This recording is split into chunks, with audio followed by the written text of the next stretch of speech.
लकड़ियाँ काटने दूर दूर तक जाना होता है। आप थक जाओगी। पापा प्लीज। पहले वादा करो, मुझे तंग तो नहीं करोगी। पापा प्रॉमिस, मैं आपको तंग नहीं करूँगी। फिर गुड़िया के पापा गुड़िया को अपने साथ ले जाता है। घने जंगल में जाकर गुड़िया का पापा गुड़िया को एक जगह बिठा देता है। आप यहीं बैठना जब तक मैं वापस न आ जाऊं। आपने यहाँ से कहीं इधर उधर नहीं जाना। ठीक है पापा, आप जाइए। फिर गुड़िया के पापा अपना कुल्हाड़ा लिए थोड़ी दूर जाकर लकड़ियाँ काटने लगता है। अकेली छोटी चिड़िया, इसे किडनैप करना बहुत आसान होगा। मैं इसे पकड़ लेता हूँ। दुष्ट कौवा ऐसे सोचते हुए गुड़िया से थोड़ी दूर एक पेड़ के पीछे से अपना सर बाहर निकालकर गुड़िया को इशारा करता है, मगर गुड़िया चुप करके उसकी तरफ देखे जा रही थी। फिर कालू कौवा उल्टी सीधी कलाबाजियाँ लगाकर छोटी बच्ची को अपनी तरफ आकर्षित करता है। कालू कौवे को ऐसा करता देख गुड़िया हंसने लग जाती है और आहिस्ता आहिस्ता उसकी तरफ जाने लगती है। आप कैसे कर रहे हैं ऐसा? आपको भी सीखना है? मैं सिखा दूंगा आपको। मैं सब सिखा दूंगा। चलो मेरे साथ चलो। कुछ सोचे बिना छोटी गुड़िया कालू कौवे के साथ चल देती है। वो ये भी भूल जाती है कि उसके पापा ने उसे कहीं भी इधर उधर जाने से मना किया था। थोड़ी देर बाद जब गुड़िया के पापा लकड़ियाँ काट कर वापिस आते हैं तो गुड़िया को वहाँ ना देखकर आवाज देते हैं। गुड़िया, गुड़िया, मेरी बेटी कहाँ हो? आप कहाँ चली गई हो? पापा चिड़िया पहले तो इतना परेशान ना था। वो अपनी बेटी को इधर उधर देखता, मगर उसे कहीं भी गुड़िया नजर नहीं आती। अब पापा चिड़िया की चिंता बढ़ने लगी थी और वो रोने लग जाता है। मैंने बड़ी गलती की जो अपनी बेटी को साथ लेकर आया। मेरी गुड़िया कहीं खो गई है। मैं घर जाकर उसकी मम्मा से क्या कहूँगा? फिर शाम तक गुड़िया को ढूंढने के बाद पापा चिड़िया निराश होकर घर वापस चला जाता है। कालू कौवे ने अपने घर जाकर गुड़िया को एक टोकरी के नीचे बंद कर दिया था।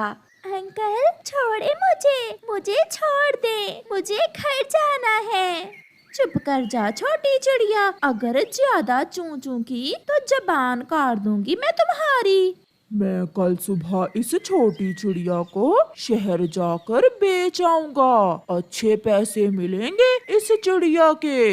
ये सुनकर गुड़िया और भी डर जाती है और वो जोरों से रोने लगती है। घर जाकर जब पापा चिड़िया अपनी पत्नी को गुड़िया का बताता है तो वो भी रोने लग जाती है। आप चले, हम फिर से गुड़िया को जंगल में देख कर आते हैं। आपने अच्छे से नहीं देखा होगा, मेरी गुड़िया वहीं कहीं इधर उधर खेल रही होगी। मैंने गुड़िया को हर तरफ देखा मगर वो मुझे नहीं मिली। अब तो रात हो गई है। हम कल सुबह फिर से गुड़िया की खोज में जाएंगे। सारी रात मम्मा चिड़िया और पापा चिड़िया जाग कर गुजारते हैं। गुड़िया भी कौवों के घर में रोती रहती है। सुबह हो जाती है। गोरी, चलो अब इसे लेकर शहर जाते हैं। मगर इसे छुपाएंगे कैसे? अगर किसी ने देख लिया तो पकड़े जाएंगे। हम इसे एक बोरी में बंद कर लेते हैं, ऐसे किसी को पता ही नहीं चलेगा। फिर गोरी और कालू गुड़िया को एक बोरी में बंद करके शहर की तरफ उड़ते हैं। रास्ते में उन्हें कबूतर मिल जाता है। रुको रुको कालू, रुको। क्या बात है कबूतर? यार, कल शाम से रानो चिड़िया की बेटी कहीं खो गई है। अगर कहीं नजर आए तो जरूर बताना। हमें क्या पता, हम तो दूसरे जंगल जा रहे हैं। कबूतर ध्यान से बोरी को देख रहा था जो अंदर से हिल रही थी। इस बोरी में क्या है? इसमें चावल है। मैं अपनी माँ के लिए चावल लेकर जा रही हूँ। कौवे वहाँ से चले जाते हैं। कुछ तो गड़बड़ है। मुझे जल्दी से जाकर चिड़िया को सब बताना होगा। कबूतर भागता हुआ चिड़िया के पास जाता है। हमें जाना होगा। आप कौवों के पीछे शहर जाएं और मैं गोरी की माँ के घर जाता हूँ। हमें उन्हें पकड़ना होगा, मुझे उन पर शक है। कबूतर भैया, हम अभी शहर जाते हैं। क्या आपने वो बोरी हिलती हुई देखी थी? मुझे पूरा विश्वास तो नहीं है, मगर फिर भी हमें उनका पीछा करना होगा। फिर कबूतर गोरी की माँ वाले जंगल, मम्मा चिड़िया और पापा चिड़िया शहर की तरफ चले जाते हैं। कबूतर बहुत तेजी से उड़ता हुआ गोरी की माँ के पास पहुँच जाता है। क्या आप गोरी कवि की माँ हैं? हाँ कबूतर, क्या शक है तुम्हें कोई? नहीं नहीं माँ जी, मैं पूछने आया था कि गोरी यहाँ तो नहीं आई क्या? नहीं नहीं कबूतर, गोरी तो अभी 2 दिन पहले ही मुझसे मिलकर गई है। गोरी का पहला झूठ पकड़ा गया है, इसका मतलब गुड़िया उसी के पास है। मम्मा चिड़िया और पापा चिड़िया भी बहुत तेज उड़ते हैं। कबूतर भी वहाँ से शहर की तरफ जाता है। उल्लू जी, शिकार अच्छा लाया हूँ, देखोगे तो खुश हो जाओगे। क्या कोई बिल्ली का बच्चा लाए हो क्या? नहीं, चिड़िया का बच्चा है और वो भी बेटी। अच्छा, फिर तो तुम्हें पूरे 500 रुपए मिलेंगे। लाओ लाओ, अब जल्दी से मेरा माल मुझे दे दो। फिर कौवा और कौवी जैसे ही गुड़िया को थैले से बाहर निकालते हैं, गुड़िया के मम्मा और पापा पीछे से पहुंच जाते हैं। कबूतर चाचा भी वहां आ जाता है। दुष्ट कौवे, हमारे साथ ही रहते हो और हमारे ही बच्चों को किडनैप करते हो। मेरी बेटी मुझे दे दो। उल्लू तो वहां से तुरंत भाग जाते हैं। अगर यहाँ से हिले तो जान से मार दूंगा। बुरे कौवे हो तुम, बहुत बुरे हो। मम्मा, मुझे माफ कर दो। चिड़िया, ये सब कालू ने किया है। पापा सॉरी, मैं कभी अंकल की बातों में आ गई थी। चुप कर जाओ मेरी जान, हम आगे हैं। फिर कबूतर चाचा पुलिस को बुला लेता है और पुलिस कौवों को पकड़ कर ले जाती है। गुड़िया के मम्मा और पापा खुशी खुशी अपने घर वापस आ जाते हैं। प्यारे दोस्तों, इस कहानी से हमें सीख मिलती है कि हमेशा अपने मम्मा पापा का कहना माने और किसी भी अजनबी का कभी भी विश्वास ना करें। चिड़िया का बच्चा अपने घर में अकेला ही रहता था, क्योंकि उसकी मम्मा तभी मर गई थी जब वो बहुत छोटा था। लेकिन उसने हिम्मत नहीं हारी। उसने माँ के बिना रहना सीखा। वो पढ़ा, वो आगे बढ़ा। उसने मेहनत की, लगन से, ईमानदारी से काम किया। पढ़ाई मुकम्मल कर लेने के बाद जब उसे नौकरी ना मिली तो वो अपने पापा के खेतों में ही काम करने लगा। माँ मैं आ गया माँ। सॉरी, आज मैं थोड़ा देर से आया। वो ऐसा है ना कि आज मुझे तोते अंकल के पास जाना पड़ा। वो बीमार थे, मैंने उन्हें दवा ला कर दी। मुझे बहुत खुशी हुई क्योंकि कुकू हर रोज शाम को उस बेरी के पेड़ के पास आता। ये वो जगह थी जहाँ उसकी मम्मा को जालिम शिकारी ने मारा था। वो हर रोज शाम के समय वहाँ आकर घंटों बातें करता। शायद ऐसा करने से उसका दुख थोड़ा कम हो जाता था। अब मैं चलता हूँ माँ, क्योंकि कल मुझे जल्दी उठकर खेतों में काम के लिए जाना है। फिर रोते हुए वो चिड़िया का बच्चा अपने घर चला जाता है। उसी जंगल में एक जग्गू कौवा भी रहता था, जिसकी माँ तो थी मगर उसे अपनी माँ की कदर नहीं थी। वो हर समय अपनी माँ से लड़ता, कभी सीधे मुंह बात ना करता। जग्गू बेटा, मेरे दांत में बहुत दर्द है, मुझे दर्द की दवा ला दो। इससे पहले कि जग्गू बोलता, उसकी पत्नी तुरंत बोलती है, सासू माँ, मैं जग्गू जी को साथ लेकर मेके जा रही हूँ। अगर समय मिला तो दवा ले आएंगे, और वैसे भी दांत के दर्द से कोई मरता नहीं है। अब हम जाएं? जाओ बेटा। फिर जग्गू और उसकी पत्नी पिंकी कौवी घर से चले जाते हैं। रास्ते में उन्हें लूसी कबूतरी मिल जाती है। वो दोनों लूसी कबूतरी के पास रुकते हैं। आप कहाँ जा रही हैं, लूसी आंटी? मैंने आज मीठे लड्डू बनाए थे। मैं गौरी बहन को ये लड्डू देने जा रही हूँ। मगर हम तो। हाँ हाँ, हम तो घर ही जा रहे हैं। लाएं, आप ये लड्डू मुझे दे दें, मैं सासू माँ के लिए ले जाती हूँ। ये तो बहुत अच्छा हुआ जो आप मुझे मिल गए, मैं भी अब थक गई थी। फिर लूसी कबूतरी वो लड्डू पिंकी कौवी को देकर चली जाती है। पिंकी, मगर हम तो आपके मैके जा रहे हैं। तुम्हारी माँ ने लड्डू खाकर कौन सा जवान हो जाना है। मैं अपनी माँ के लिए ले जाती हूँ ये लड्डू। मेरी माँ को मीठे लड्डू बहुत पसंद हैं। तो फिर आज मेरी सासू माँ खुश हो जाएगी मीठे लड्डू देखकर। वो फिर से उड़ते हैं। जग्गू की माँ के दांत में दर्द बढ़ जाता है। वो दर्द से कराह रही थी। हाय हाय, मैं मर गई।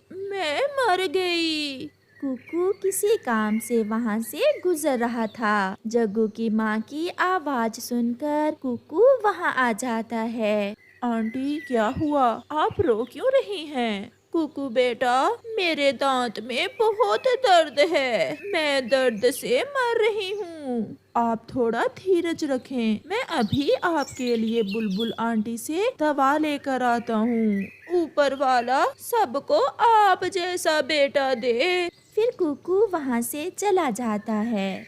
वो सीधा बुलबुल के पास जाता है और बुलबुल से दांत दर्द की दवा लेता है। उधर जग्गू अपनी पत्नी पिंकी के साथ अपने ससुराल में बैठा गप्पे लगा रहा था। माँ, ये लड्डू लूसी कबूतरी जग्गू की माँ के लिए लेकर जा रही थी। मैंने रास्ते में उससे ये लड्डू ले लिए। सासू माँ, मेरी पिंकी बहुत सियानी है। इसने लूसी आंटी से कहा कि हम घर जा रहे हैं। जग्गू, तुम्हारी माँ तो अब बूढ़ी हो गई है, मैं तो अभी जवान दिखती हूँ। जरा बताओ तो, मैं जवान हूँ या तुम्हारी माँ? सासू माँ, आप तो एकदम सुंदर दिखती हो। फिर ऐसे बैठे वो सब लड्डू खाते हैं। गौरी आंटी, आप लेटें, मैं आपके दांत पर दवा लगा देता हूँ। बुलबुल ने बताया था कि इस दवा में जादू है, खाते ही दर्द दूर हो जाएगा।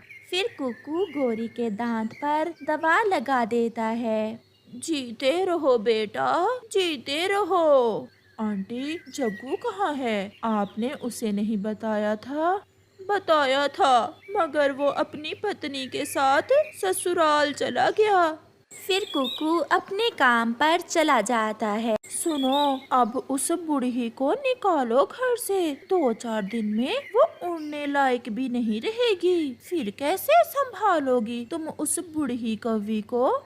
माँ, देखने में बूढ़ी लगती है, परंतु खाती 5 कौवों जितना है। पेट ही नहीं भरता उसका। फिर पिंकी की माँ उसके कान में कोई बात बताती है। मैं ऐसा ही करूँगी माँ, आप चिंता ना करें। जग्गू जो कहीं गया हुआ था वो भी आ जाता है। चले पिंकी, अब तो शाम होने वाली है। रास्ते से माँ के लिए दांत के दर्द की दवा भी लेनी है। कोई जरूरत नहीं, सीधे घर जाना। दांत का दर्द कुछ देर बाद खुद ही ठीक हो जाता है। फिर जग्गू और पिंकी वापस घर के लिए उड़ते हैं। ऐसे ही कुछ दिन गुजर जाते हैं। जग्गू कौवा नदी पर गया हुआ था। अब मैं माँ की बताई हुई योजना पर काम करती हूँ। ऐसा सोचते हुए पिंकी अपना हार अलमारी से निकालकर अपनी सास के संदूक में रख देती है। अब निकलेगी बुढ़िया घर से और इसे निकालेगा इसका अपना ही बेटा। फिर वो भागी भागी जग्गू के पीछे जाती है। जग्गू, जग्गू, जल्दी चलो, जल्दी घर चलो। पिंकी, बताओ तो हुआ क्या है? जग्गू, मेरा सोने का हार अलमारी में नहीं है। मैंने बहुत ढूंढा मगर मिल नहीं रहा। एक वो हार ही तो था हमारे पास जिसे बेचकर मैंने अपना घर खरीदना था। तुमने वो भी गुम कर दिया। फिर जग्गू जल्दी से अपनी पत्नी के साथ घर जाता है। माँ, पिंकी का हार तो नहीं देखा आपने? नहीं बेटा, मुझे कौन सा बहू कोई चीज देती है। तो फिर चुरा लिया होगा तुमने। मुझे तो तुम पर ही शक है। सासू माँ बहुत घूर घूर कर देख रही थी आप मेरे हार को उस दिन जब मैं मैके गई थी। बहू, ऐसा तो ना कहो। मैं क्या अपने ही घर से चोरी करूँगी? जग्गू, आप सासू माँ के संदूक में देखें, मुझे पूरा विश्वास है हार इस संदूक में ही होगा। मैंने कल ही संदूक में अपनी ऐनक रखी थी, वहाँ कोई हार नहीं है। देख लेने में क्या हर्ज है। ऐसा कहते हुए जग्गू संदूक खोलता है। मिल गया, मिल गया, पिंकी तुम्हारा हार मिल गया। जग्गू जी, मैं ना कहती थी ये चोरी सासू माँ ने ही की है। सासू माँ, अब मेरा आपके साथ गुजारा करना बहुत मुश्किल है। अब यहाँ मैं रहूँगी या आप? ऐसा नहीं हो सकता बहू, मैंने कोई चोरी नहीं की। फिर संदूक में वो हार कैसे आया?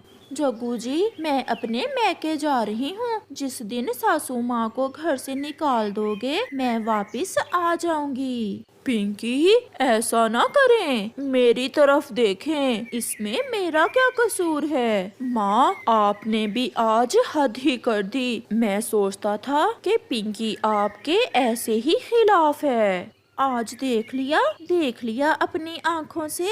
बहू खुश रहो। और बेटा जग्गू, मैं जा रही हूँ। जग्गू खामोश था जब उसकी माँ अपना कुछ सामान लेकर घर से निकल जाती है। वो उड़ती हुई थक जाती है और बेरी के पेड़ पर बैठ जाती है। माँ, आज पूरा 1 साल बीत गया, परंतु आज भी मुझे ऐसा ही लगता है कि आप हर समय मेरे साथ हो। इस बार चावल की फसल भी अच्छी हुई है। माँ, कल मैं आपके लिए चावल बना कर लाऊंगा।